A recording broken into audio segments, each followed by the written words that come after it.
आज मी बनवणार आहे मटन चंपारण। चला तर सुरुवात करूया। 1.25 किलो मटन घेतलेले आहे, स्वच्छ धुवून घेतलेले आहे। हे खडे गरम मसाले आहेत, लाल तिखट, धणे जिरे पूड, हळद, मीठ आणि अख्खे लसूण, हिरव्या मिरच्या, लाल अख्ख्या मिरच्या आणि कोथिंबीर। हे 6 कांदे लांब लांब चिरून घेतलेले आहेत। अर्धी वाटी मोहरीचं तेल घेतलेलं आहे। आता आपण यात सगळे हे मसाले मिक्स करून घेऊया।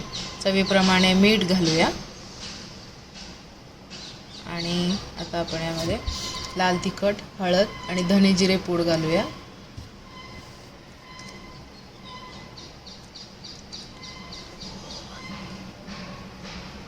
आता आपण यामध्ये जे अख्खे लसूण, हिरवी मिरची, लाल मिरची आणि कोथिंबीर घालून घेऊया। हे सगळं आपण याच्यामध्ये असं अख्खच घालणार आहोत। सगळं पूर्ण याच्यात घालून घ्यायचं आहे।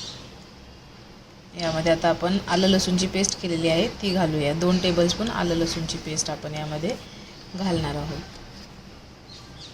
ही घालूया आपण आलं लसूणची पेस्ट आणि हे सगळं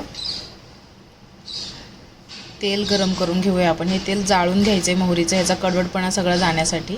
आणि थोडं थंड झालं की यामध्ये विलायची, दालचिनी, चक्री फूल, तेजपत्ता हे सगळे गरम मसाले आपण यामध्ये, काळी मिरी, लवंग हे सगळे याच्यात घालून घ्यायचे आहेत। थोडंसं थंड झालं की ही सगळं तेल आपण त्या मिश्रणामध्ये घालणार आहोत। याच्यात घालून घ्यायचं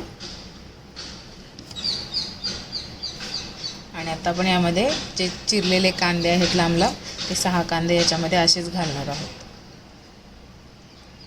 आणि सगळं छान मिक्स करून घेणार आहोत। सगळं एकजीव करून घ्यायचं आहे। आणि आता हे कुकरमध्ये घालूया। कुकरमध्ये थोडं आधी तेल घालून त्यात हे सगळं घालून झाकण लावणार आहोत। मीडियम फ्लेमवर आपण 3 शिट्ट्या करून झालेल्या आहेत आणि आता तयार झालेलं आहे आपले मटन चंपारण। तर जर तुम्हाला माझी रेसिपी आवडली असेल तर माझ्या चॅनलला लाईक करा, सबस्क्राईब करा आणि शेअर करा।